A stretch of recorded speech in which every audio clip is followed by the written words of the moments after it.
luto tayong maraming bawang, nuknukan ng dami talaga. At magluluto tayo ng adobong mani. Ito yung masarap. Inubos mo lahat ng bawang ko din. Ha? Inubos mo lahat. Hindi naman.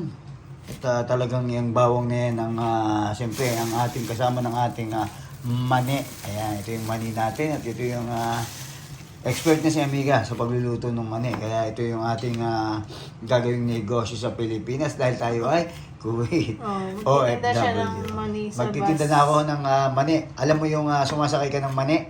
Ng Ng bus. bus.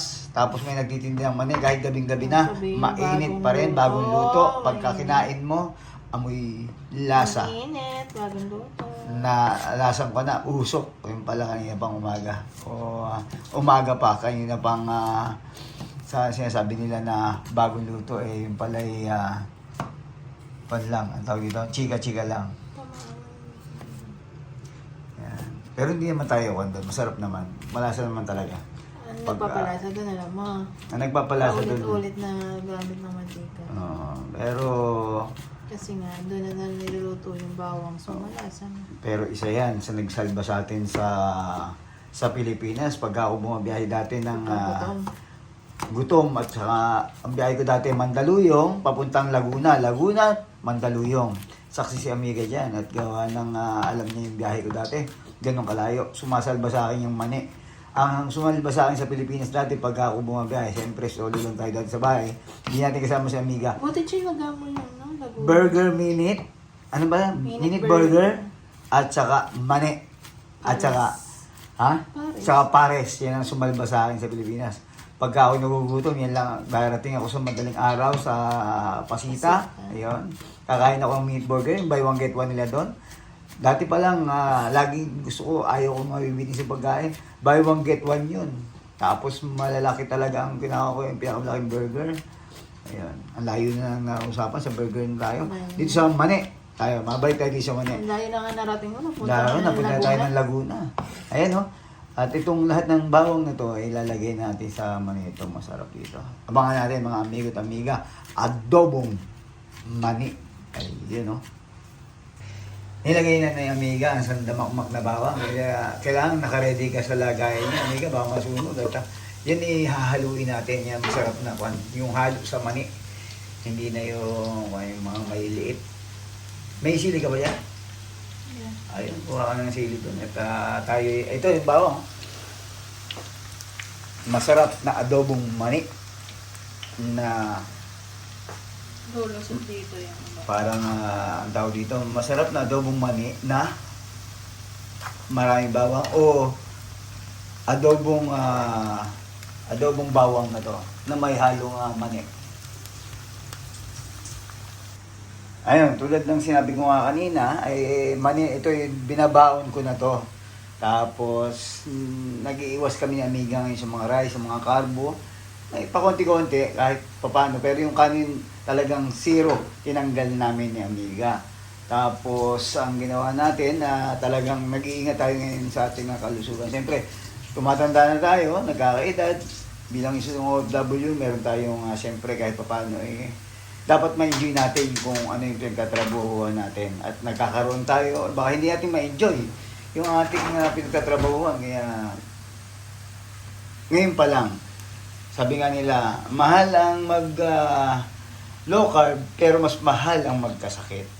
Kaya, dito tayo. Pakunti-kunti, binabawas namin ng Amiga, sinimula namin sa rice, at hanggang maging, lang tayo, puro protein lang kakain natin, mga karne, isda. Sa vegetable, meron din nga carbo yan. Pero, siyempre, alamin natin pa yung iba, kailangan pag-aralan pa rin natin. At, siyempre, kailangan natin, alam natin lahat, yung mga kamote, hindi pwede, yung mga laman lupa, bawal pala yan. At saka, siyempre, yung munggo, hindi rin pwede yan. At dahan-dahan natin aalisin. Okay? I-enjoy lang natin ang buhay. Kasi ang buhay, weather lang yan. Baka ngayon, siyempre, masarap ang mga kinakain natin. Hindi lahat ng masarap. Masarap ang tama pag-uli. At, kailangan natin siyempre kahit paano mag-ingat-ingat na rin tayo. Sabi nga nila, may napapanood ako, karne. Mga karne ang nagpagaling sa kanya. Hindi siya nagkakanin Lahat ng carbo, iniwasan niya na. But not too much protein. Oo. Kasi it's not good in your kidney. Pero kung talagang protein lang kakainin mo, okay lang din. Huwag mong sasamahan ng carbo kasi yung carbo ang nagpapasama. Kasi yun yung magkasamang yun, mas delikado yun. Pero kung protein lang talaga kakainin mo, protein ka lang. Wala ka ng ibang kung may sakit ka. At syempre, kailangan din tayo ng doktor. Hindi pa pwedeng tayong sariling sikap din. At tayo makakabalik na next month siguro sa doktor pagka medyo hindi busy, papacheck up tayo. At itong Mani ni Amiga, syempre, dito tayo mag-focus ngayon. Ayan, no? Sa ating adobong bawang nata ito, Amiga. Sarap to, mga amigo't amiga. Ilawan mo. Yan na, okay na yung ating bawang. Sarap niya, no? Sa maraming mani, maraming bawang. Kasi mura lang naman mga bawang dito, Amiga, tsaka sibuyas, at saka itong kamatis. Pwede nga lang dalhin sa Ang konti. kamatis, seasonal din. Mura niya. Sobrang mura ng bawang dito. Pero kung sa Pilipinas, malamang ilang piraso lang ang gagawin kong bawang dyan. Pero pagka dito sa Kuwait, yung bawang, kaya ganyang kadami yan mga amigo at amiga. Kung kayo nasa Pilipinas, kung pwede lang ipadala ang bawang. Pwede naman, kaso sayang naman sa timbang. Pwede. Ayan, no? Hindi pwede yun. Pwede naman. Pwede nga, pero siyempre, baka maging puro bawang na lang lamang ng ating bagahe. Konting kilo. Kasi, ano ba daw? Ayan, no? Adobong bawang na ata to. Sarap niyan, tapos lalagyan natin yung sili. Tapos, asin. Ang gagamitin yan sa ating asin, Himalayan salt. Okay, yung pink salt. Ayan. Ito na yung ating mani, nalagay na ni Amiga. At ito yung nagiging libangan namin dito sa Kuwait. At iniwasan natin yung mga junk food. Ito yung mga mahilig tayo dati sa Lay's, Pringles, Bangles. At mani ang nagiging libangan natin dito sa Kuwait. At si Amiga medyo meron pang konti yan. Pero papabawasan natin yan. Ang ikaw natin, Amiga, papayit natin. Ano yung binibili mo lagi? Ano ba may konti? Anong bibili mo dati? Yung peanut, ano ba yan? Cashew. Cashew nut at saka walnut yan. Maganda yan. Ito na yung ating adobong mani.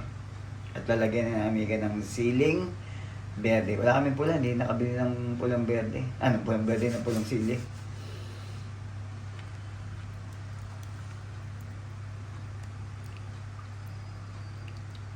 Yan, ang ating adobong mani.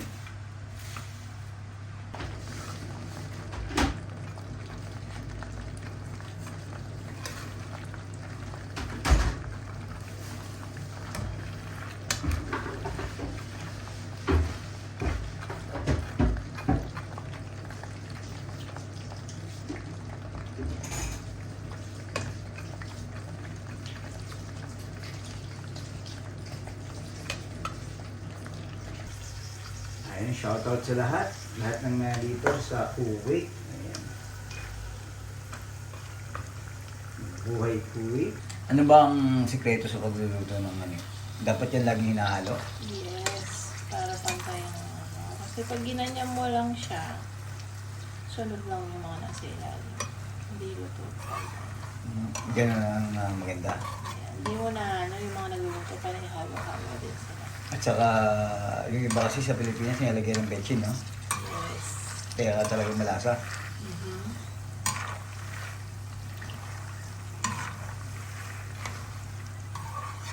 Yan, mani yan. Ayun. Sabi nga ni Amiga, pag mainit pa ang mani, makunat. Kailangan Meron ba siyang, sa ano? palamigin ng konti. Tapos, huwag niyong tatakpan. Konting lamig lang. Konting lamig lang para maramdaman niyo yung lutong at ang init. Konting-konti lang. Tapos, yun, pwede niyang kainin. Masarap ang ating adobong mani. At yung mga nasa ang tawag dito, yung mga nakikita niyo nga nagtitinda ng mani, kita niyo na masarap yung kasi may petchin at saka talagang malasa yung pinaglutuan nila. Yung may nakapagsabi sa akin dun ng ginagawa nila, minsan kinukuha nila yung pinagprituhan ng manok. Mas masarap yun. Talaga. Kaya siguro. Kaya mas malasa. Yung pinagprituhan mismo ng manok, tapos doon nila piniprito, kaya malasa yung mani nila. May Pagkamisan nga pala, try natin ngayon ko lang naalala. Ano Piniprituhan pala ng manok. nilagay natin, pinagprituhan mo ng ano dyan? Ng bangus. Ano sa Bangus ba yung pinagprituhan? Hindi, ng manok. Yung nga dyan. Ng manok? Oo, dapat pala yun ang ginamit. Balat ng manok yan eh. Yung balat ng manok yun, kaya malasa eh. Ngayon ko lang naalala. Yan ang ating adobong mani. Tikman natin mamaya yan sa ating syempre, sa tikiman tayo. Titingnan natin talagang ganun pa rin ang lasa. Lasang Pinas. Ayan, tingnan natin, pwede na. Amiga. Hindi naluto yung ano, sili. Hindi siya nag-crunchy. Dapat nag-crunchy kasi.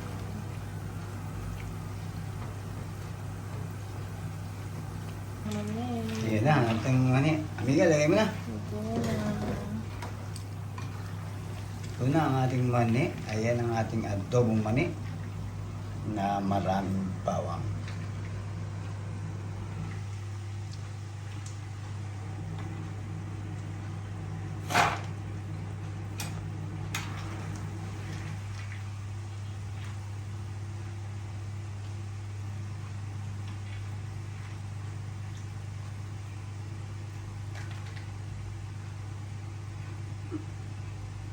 Yan, luto na ang ating adobong maning bawang na maraming marami. Ayan, oh. Amiga, ayan, ipakita mo. Ba?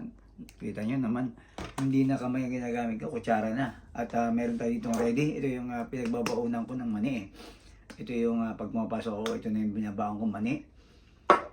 At ang gamit natin, ito, Himalayan, pink salt. At ang kapartner ng mani ko, yung tayo ditong kape, black coffee. At itong ating mani. Tignan natin. Ang ating mani ay ano.